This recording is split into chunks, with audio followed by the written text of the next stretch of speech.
प्यारे बुजुर्गों, माताओं, भाई और बहनों, वाणी हमें बार बार ये समझाती है कि हमें ज़िंदगी के मकसद को पूरा करना है। हम एक आत्मा है, रूह है, जिसने परमात्मा में जाकर मिलना है। प्रभु कहाँ हैं, उन्हें कैसे ढूंढा जाए, उनकी जानकारी हम कहाँ से पाएं, यही रूहानी रास्ता है जो हमें समझाता है। हर एक धर्म को जब हम ध्यान से समझने की कोशिश करते हैं तो हम देखते हैं कि हर एक धर्म में संत महापुरुष आए, उन्होंने ज़िंदगी क्या है, हम कौन हैं, ये सृष्टि क्या है, पिता परमेश्वर से हमारा क्या नाता है, उसे समझाया।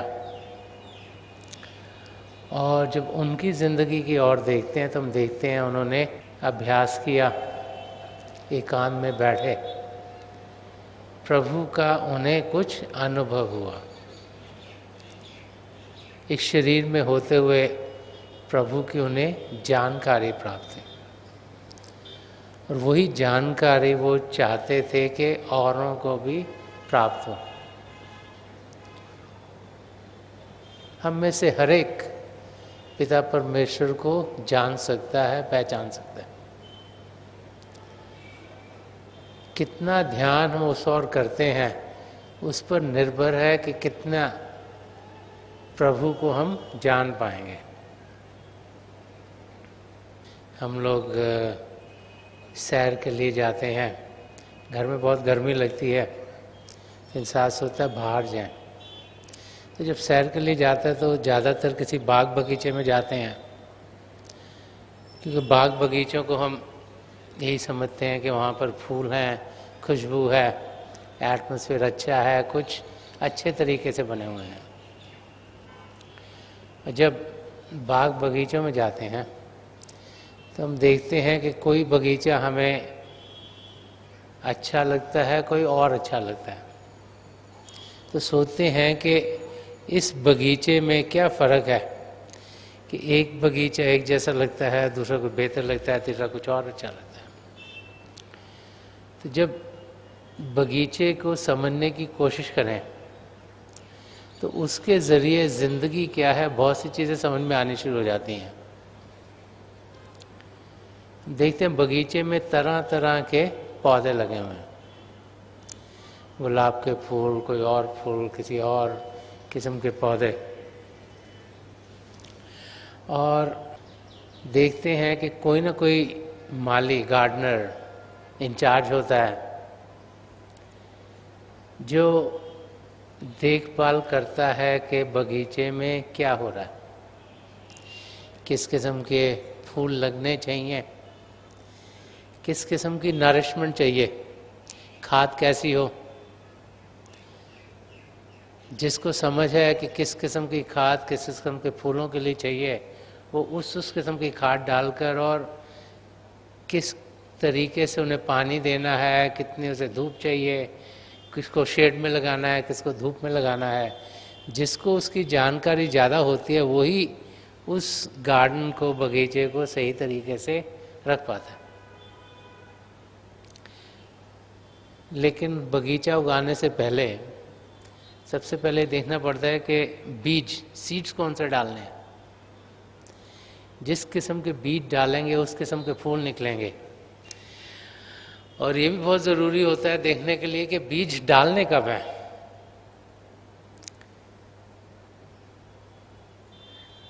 ज़्यादातर तो आजकल के टाइम में हम लोग इंस्टेंट चीज़ों में बिलीव करते हैं। हमें लगता है सब चीज़ें फटाफट हों, कॉफ़ी भी पीनी है तो इंस्टेंट पीनी है, चीज़ें भी चाहिए फटाफट, अगर इंटरनेट पर भी जाना है तो माइक्रो सेकंड्स में जाना है। हम चाहते हैं हर एक चीज़ धड़ाधड़ फटाफट होती है।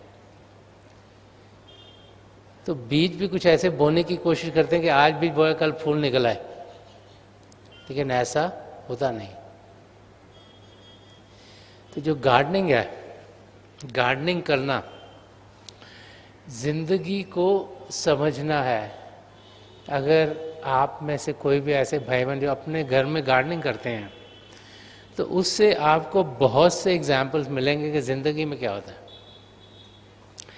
बीज अगर सही टाइम पर आप डालोगे नहीं तो निकलेगा नहीं। अगर उसे पानी जितना देना है उतना आप दोगे नहीं तो पौधा ठीक से ग्रो नहीं करेगा। अगर उसकी खाद ठीक से नहीं डाली जाएगी तो उसको नरिशमेंट नहीं मिलेगी।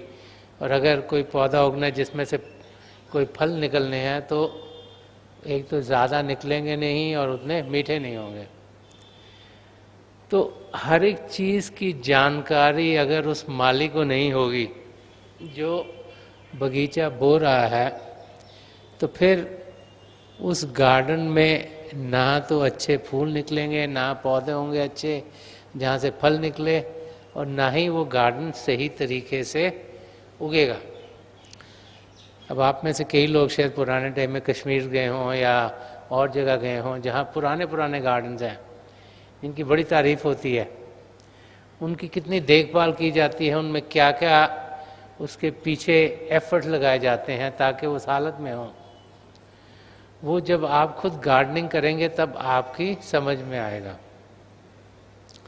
तो एक मास्टर गार्डनर जिसको के समझ हो, एक ऐसा माली जिसको के समझ हो कि किस किस्म के पौधे कब होते हैं, किस किस्म से बीज से क्या निकलेगा, और अगर उस बगीचे में कुछ ऐसी चीज़ें लगानी हैं जिनकी मेडिसिनल वैल्यू हो, इन्हें हर्ब्स निकालने हैं तो उनका कहाँ पर क्या उगेगा, अगर उसको जानकारी नहीं होगी तो वो फिर बगीचा कभी कामयाब हो नहीं पाता।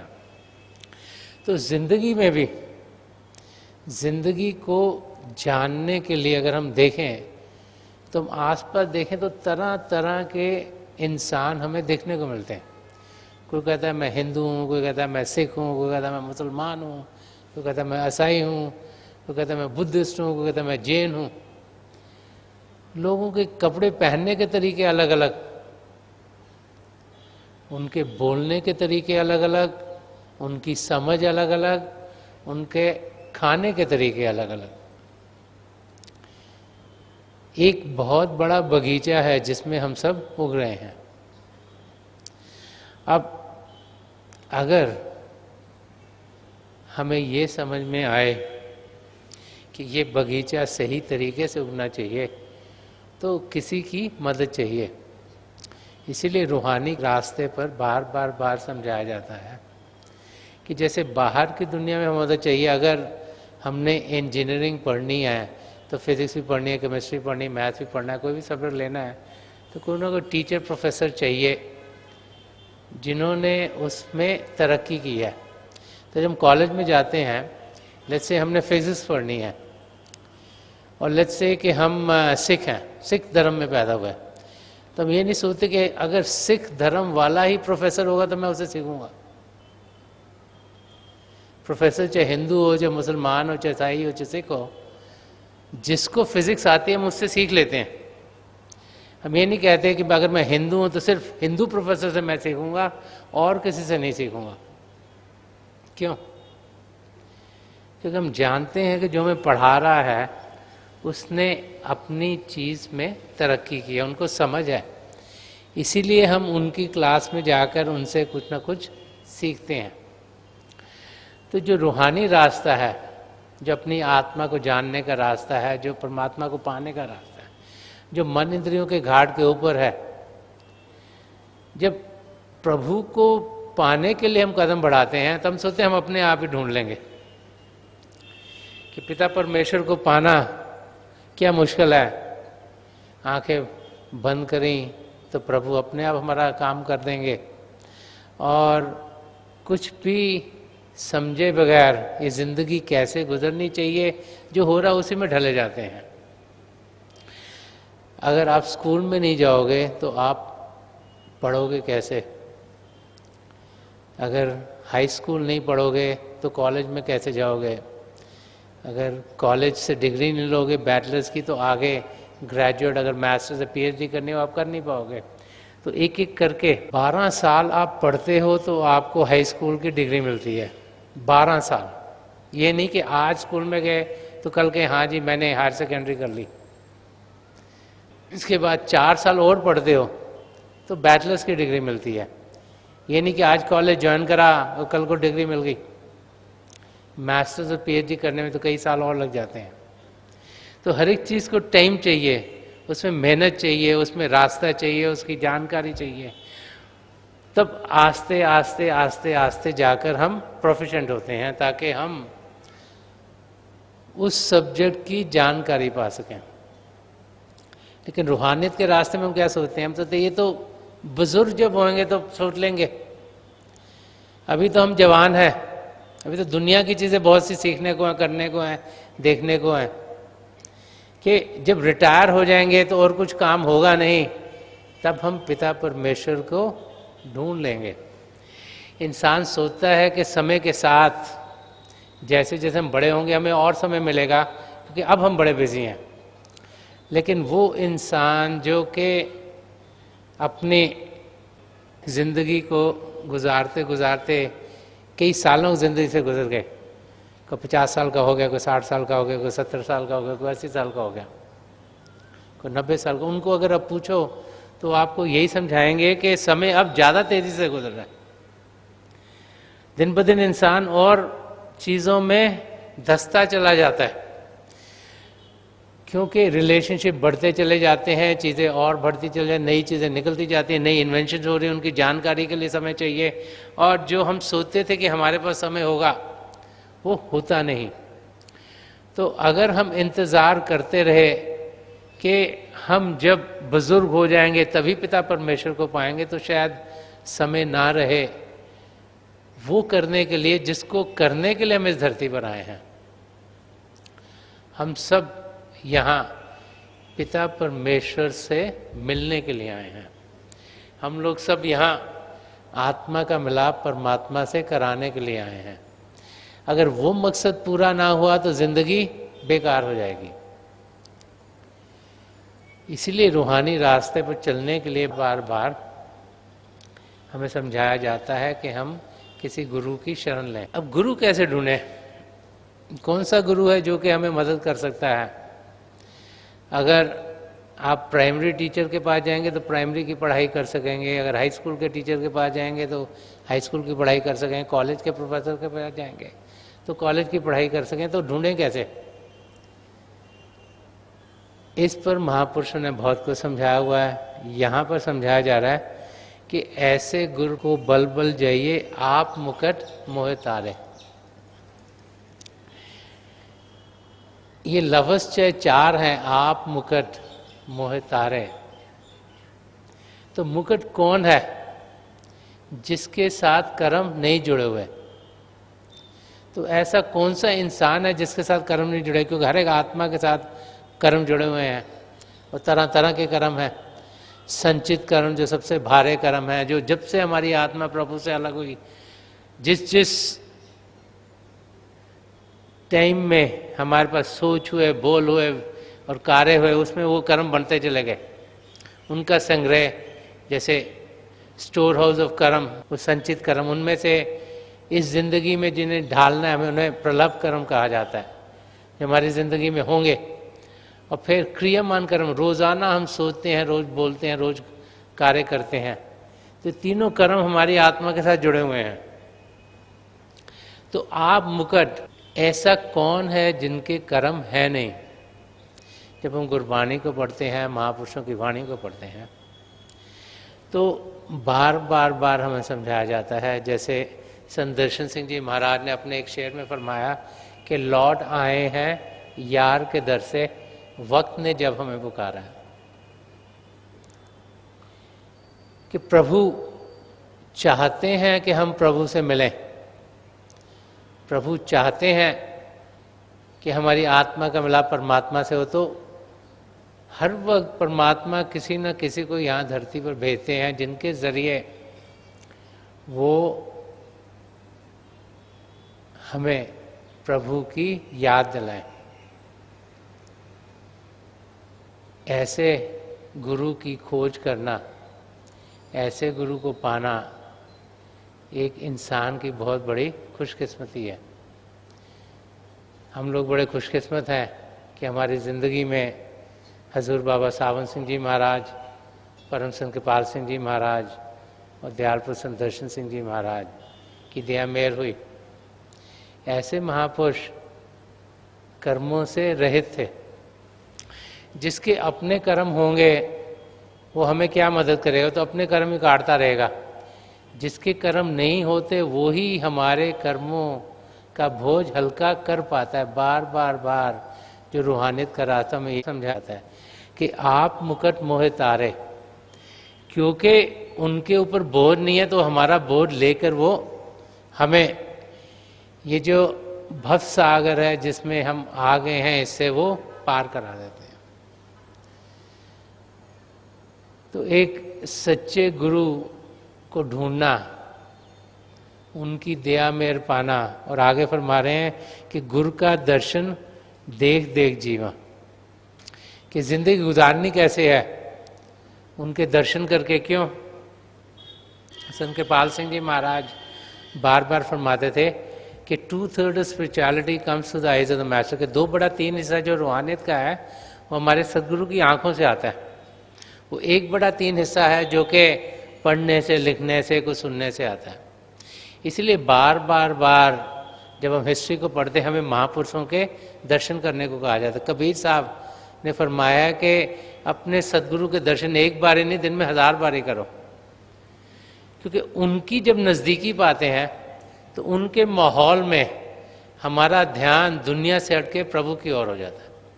और जितना ज़्यादा ध्यान पिता परमेश्वर की ओर करेंगे उतना ही हम देखेंगे कि हमारी ज़िंदगी हरी भरी होगी।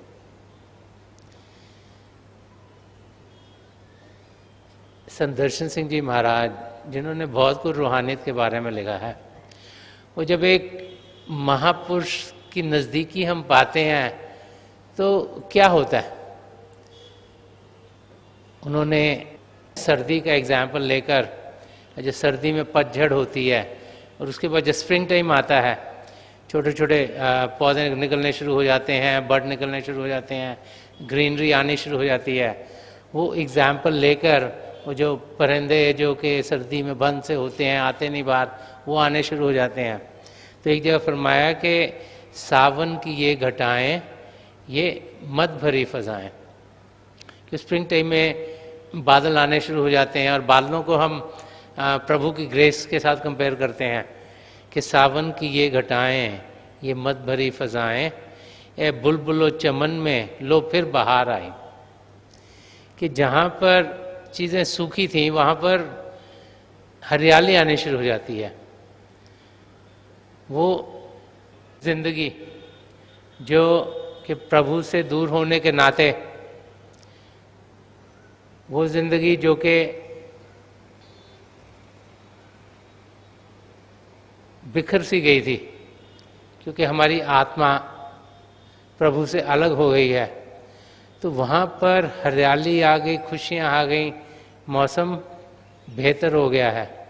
तो फरमा रहे हैं, ए बुलबुलो चमन में लो फिर बहार आई, मधुबन बनी हैं गलियाँ, मदहोश है खुदाई। ये उस टाइम पे लिखी गई है जबकि जब मकान हो तो बड़े नज़दीक नहीं बनते, गलियाँ बड़ी छोटी छोटी हुई हैं।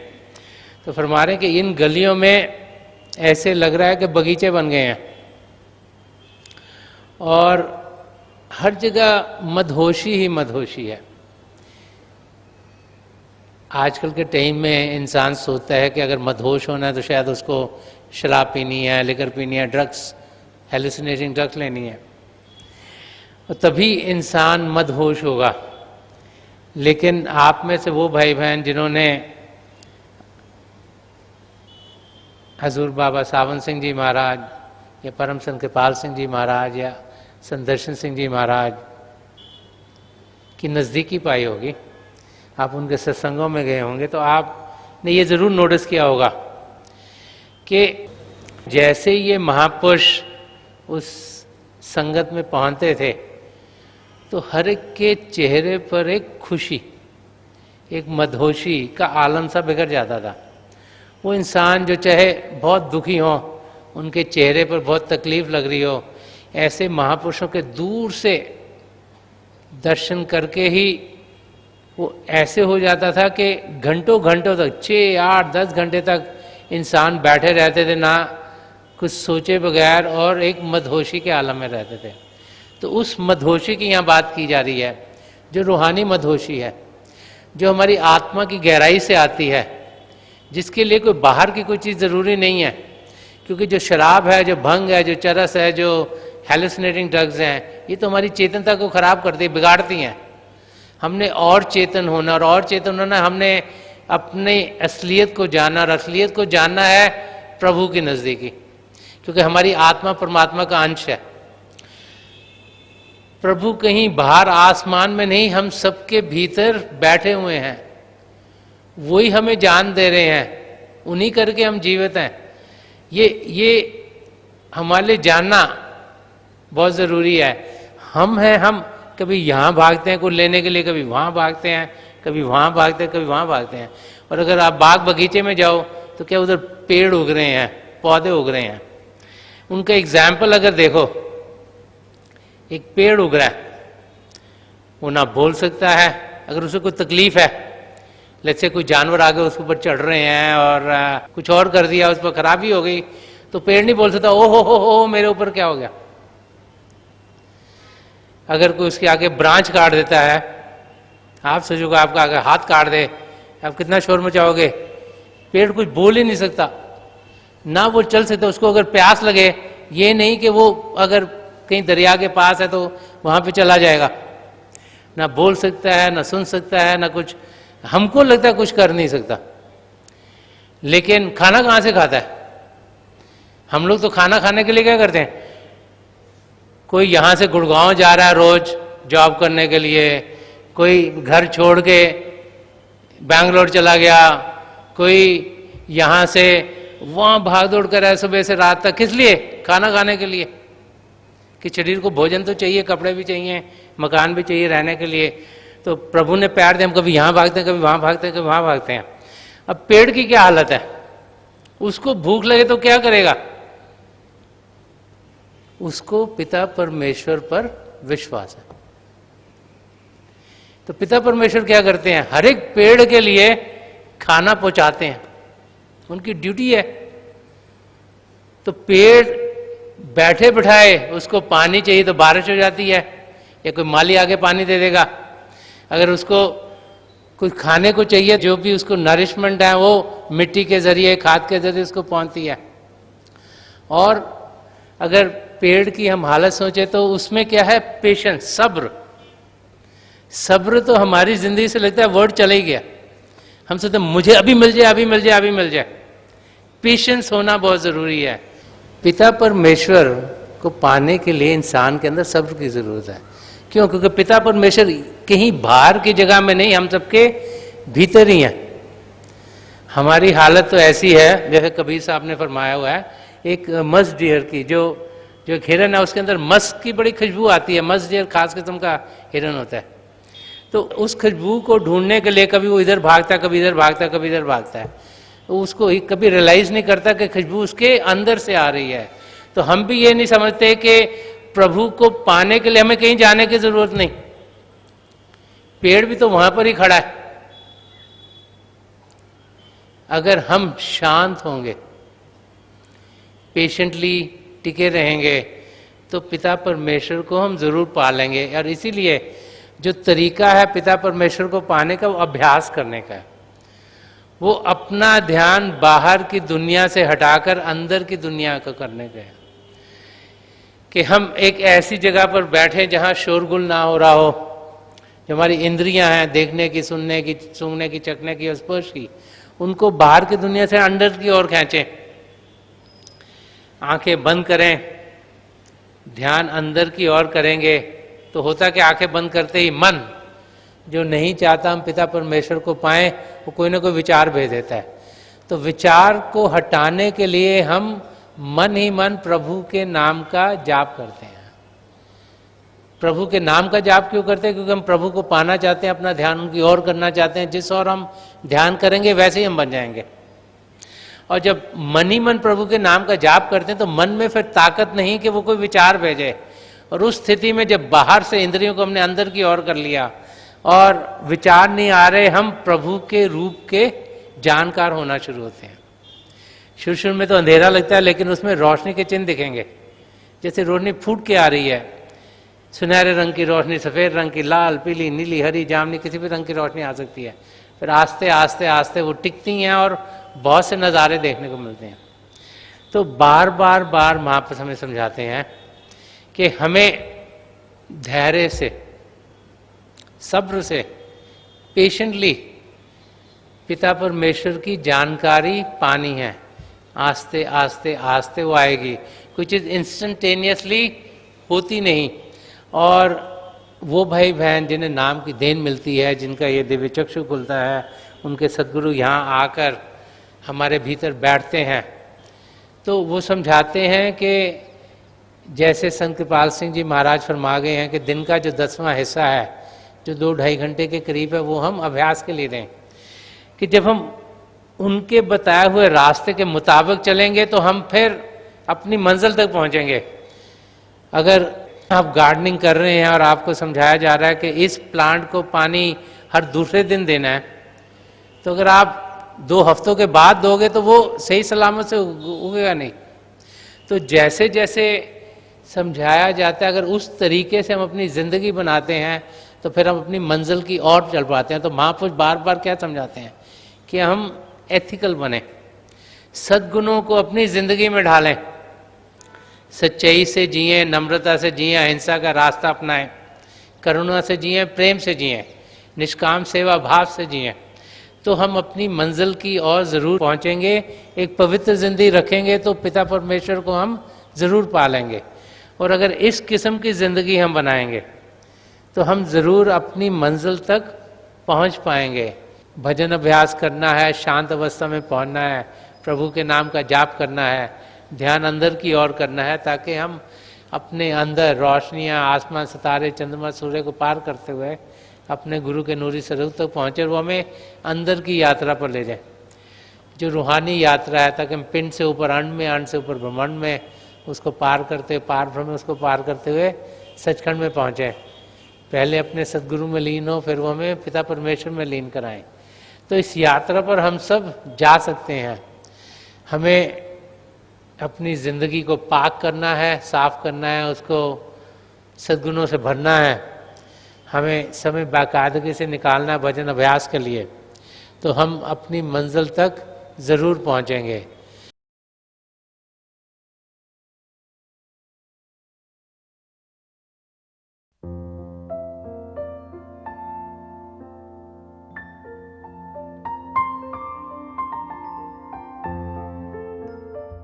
तो थोड़ी देर के लिए हम सब अभ्यास के लिए बैठ जाएं। आप जहाँ भी बैठे हैं आराम से बैठिएगा, अपनी आंखें बंद कर लीजिएगा। ये जो आई बॉल्स आँखों के डरने सीधे सामने फोकस हो, जैसे 8-10 सामने आप फोकस हो। आंखें बंद करते ही वो भाई बहन जिन्हें नाम की देन मिली, आप सिमरन कीजिएगा। और जो भाई बहन यहाँ नए हैं, आप पिता परमेश्वर के किसी भी जाति नाम का जाप कीजिएगा। जाप मन ही मन करना, ऊंचा नहीं दोहराना। मेरी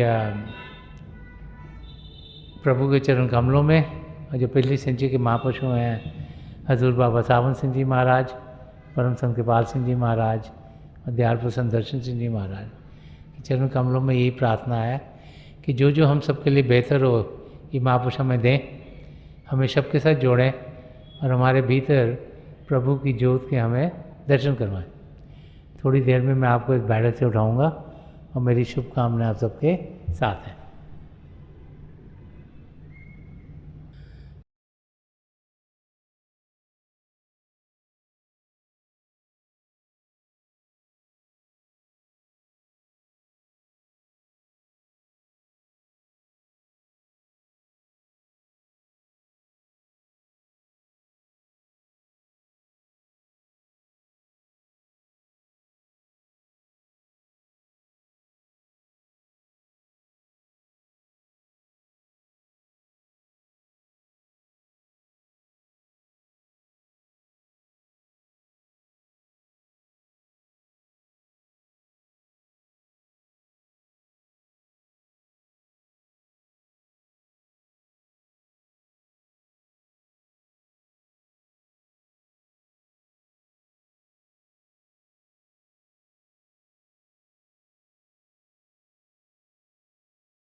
छोड़ दीजिए जी, प्लीज लीव ऑफ।